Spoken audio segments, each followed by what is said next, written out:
des tout-petits, mais on souhaitait aussi discuter avec le personnel éducateur de la question de la relation de coéducation avec les familles. Donc, je vous explique le projet. On va regarder un petit peu plus les éléments, les pratiques de qualité sur lesquelles on s'est appuyé. Puis, je pense que vous allez faire beaucoup de liens. Je suis permise de fouiller dans de la documentation pour la suite de l'après-midi. Je pense qu'il y a de beaux liens à faire. Puis c'est le fun parce que le souffle scientifique de cette chose-là, c'est Nathalie qui avait écrit une belle recension des écrits pour nous aider à nous partir. Fait que je suis contente d'être à côté de toi pour parler de ça. Donc, on se lance. Qu'est-ce que Petite Enfance a en importance? Donc, c'est un projet expérimental. Donc, vraiment, on voulait tester un truc, tester une logique d'accompagnement avec donc des CPE. On avait 80 CPE qui étaient répartis sur 3 cohortes dans les régions que vous voyez à l'écran.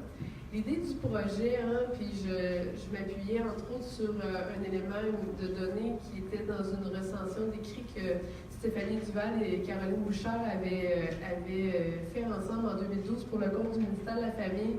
Puis là-dedans, il était inscrit que ce qu'il faut faire avec les enfants issus de milieux défavorisés, c'est pas nécessairement des choses qui sont différentes. Il faut les faire tôt dans la vie, de manière intense et continue.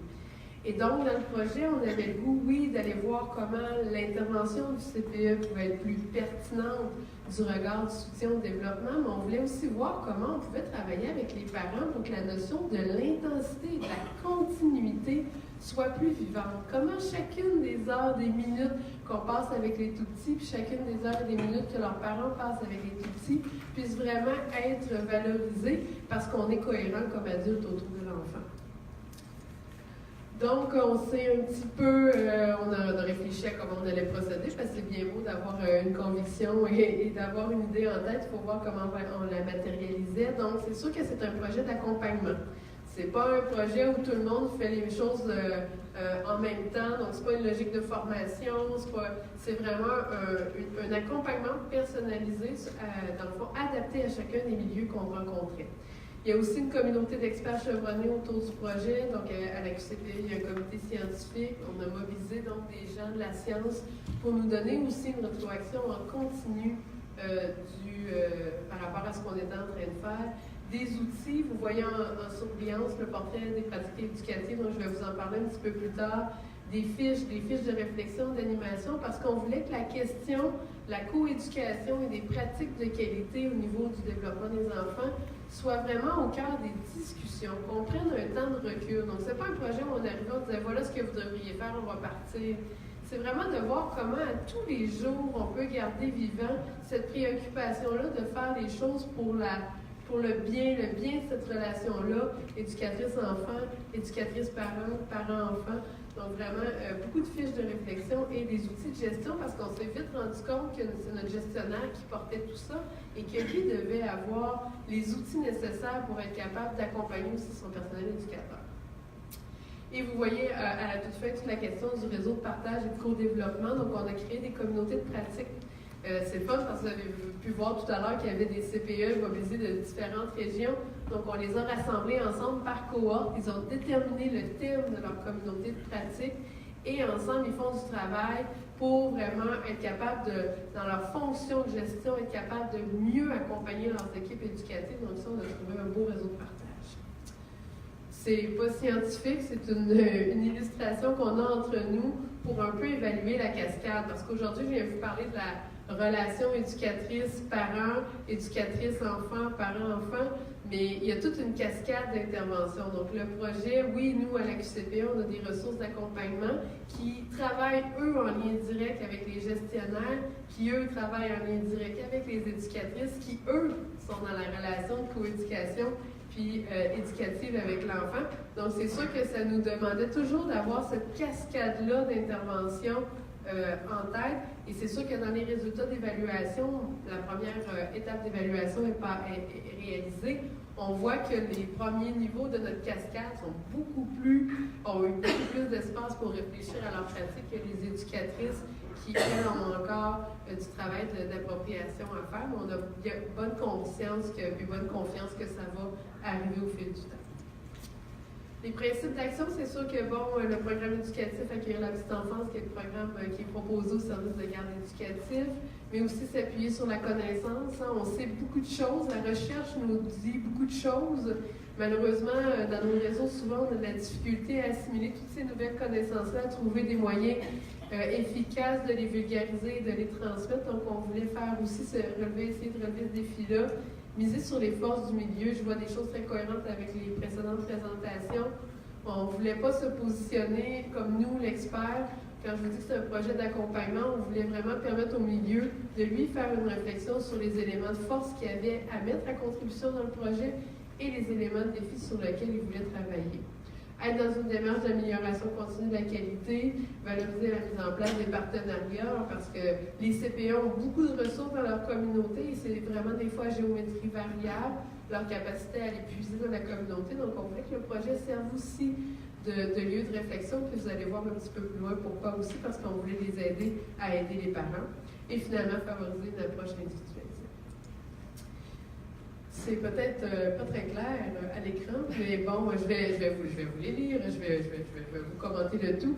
Donc, vous avez vu tout à l'heure, on a fait un portrait évolutif. Qu'est-ce que c'est, ça, un portrait évolutif? C'est sûrement pas le bon mot, c'est sûrement pas le bon format, mais c'est pas ça qui est grave. Ce qu'on voulait, c'est pas être dans une logique d'évaluation, mais on voulait être dans une logique d'auto-évaluation. Bon, ça a comme lâché une petite seconde, c'est pas grave. D'auto-évaluation. On voulait que l'équipe éducative, avec le gestionnaire, avec le conseil d'administration, soit dans une démarche continue de se remettre en question au niveau de ses pratiques. Donc, ce qu'on s'est dit, quand on sort nos grilles d'évaluation de la qualité, des fois, il y a une centaine d'éléments, des 1000 éléments qu'on peut regarder. C'est très, très, très, très dense. Donc, on a travaillé avec les chercheurs, entre autres l'équipe de Nathalie, pour dire, pourriez-vous nous mettre le doigt sur quelques pratiques centrales sur lesquels on pourrait communiquer avec les gens, puis les amener à faire une réflexion, à amorcer une réflexion. Donc, le portrait est en 2 sections, une section sur les pratiques éducatives et une section sur la relation de coéducation avec le parent. Et donc, cet après-midi, vous comprendrez, considérant le thème, que c'est sur cette question-là que je vais me pencher.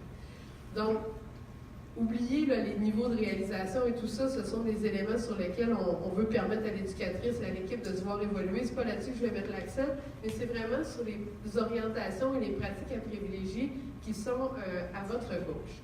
Donc, la première pratique, puis l'orientation s'appelle comme ça, c'est interagir de façon accueillante, sensible et attentive avec chacune des familles. Ce qu'on se rend compte, c'est qu'on a tous des éléments où on a des affinités. Avec Julie, tantôt, on a des affinités. Peut-être que Julie, si elle était parent de mon groupe comme éducatrice, j'aurais beaucoup le goût de communiquer avec elle. Peut-être qu'avec d'autres parents, c'est moins la réalité. Donc, on voulait vraiment avoir un élément de réflexion sur tout ce qui est intrinsèque, c'est tout ce qui est des fois très subjectif qu'il faut dans notre rôle professionnel être capable de nommer, puis de s'ajuster dans l'intervention pour être capable d'offrir à toutes les familles le même niveau et la même qualité de relations sensibles et chaleureuses. Donc, vous voyez quelques indicateurs sur le côté. On va réfléchir avec les éducatrices et les gestionnaires sur est-ce que le personnel éducateur accueille chaque famille en les saluant, en leur souriant, est-ce qu'il y a de la disponibilité, est-ce qu'on se montre accessible pour tout le monde. Et l'idée, c'est pas juste de dire « Ah oui, je le fais », mais est-ce que je le fais pour tout le monde? Est-ce que j'ai la même qualité d'attention pour chacune des familles qui se présentent dans le milieu? Deuxième élément de cette grande orientation encore, donc c'est prendre en considération les besoins et les points de vue des familles. On a fait beaucoup de réflexions avec nos gens sur, entre autres, juste la première rencontre au début de l'année. L'éducatrice va offrir aux parents de venir à une rencontre le soir. Et là, qu'est-ce qu'on fait un peu comme à l'école? Oh mon Dieu, déjà 5 minutes, je vais me dépêcher.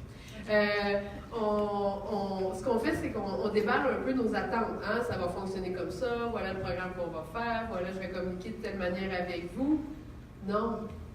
Est-ce que j'ai déjà posé la question aux parents sur comment ils souhaitaient que je communique avec eux? Est-ce que je leur ai posé la question sur leurs attentes éducatives, sur leur vision de l'éducation de leur enfant, sur la manière dont ils s'y prennent à la maison? Donc, vraiment, aller mettre de côté notre réflexe organisationnel, c'est pas toujours évident, et de se pencher sur les besoins des familles.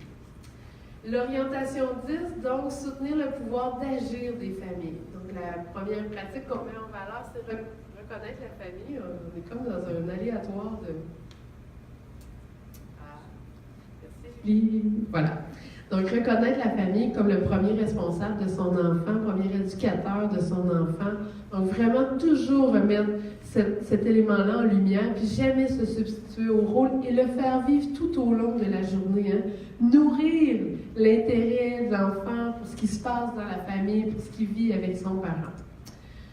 La pratique suivante, donc, encourager chaque famille à participer activement à la vie collective du CPE. Les CPE ont été créés avec cette philosophie-là, que ce sont les parents qui les gouvernent.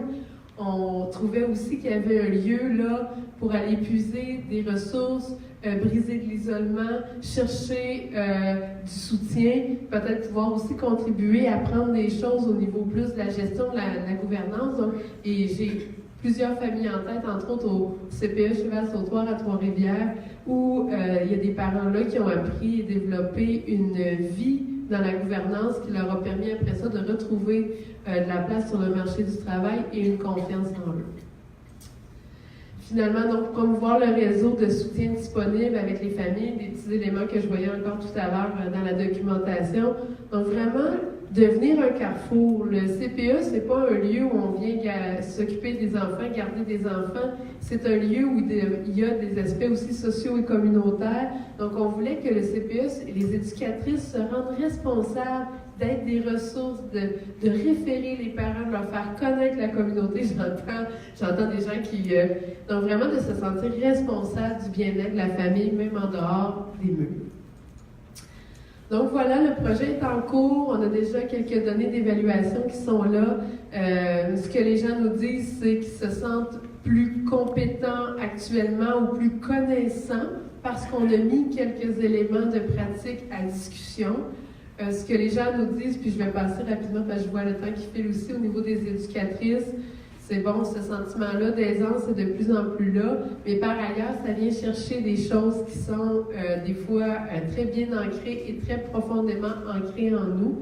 Donc, il y a des éléments sur lesquels le changement de pratique sera plus long, mais d'avoir mis ces discussions-là au cœur de la vie des rencontres pédagogiques du CPE, ça a permis d'adapter des choses qui étaient toutes simples des fois, des parents qui n'avaient pas l'opportunité d'entrer dans le local, l'idée d'aménager physiquement un lieu dans le CPE pour que les familles puissent avoir accès à leur éducatrice en privé, toutes sortes de petites choses, mais qui nous amènent sur le souci de l'autre. Et ce qu'on voit aussi, c'est qu'il y aura donc des mesures d'évaluation auprès des parents à la prochaine étape. On va aller aussi voir la perception des parents par rapport aux changements qui ont été vécus. Donc voilà, le projet Petite Enfance, grande importance, puis on continuera à colliger des informations, puis surtout on va vouloir aussi utiliser cette expérience-là pour voir comment on peut la partager à l'ensemble des CPE du Québec. Merci à vous.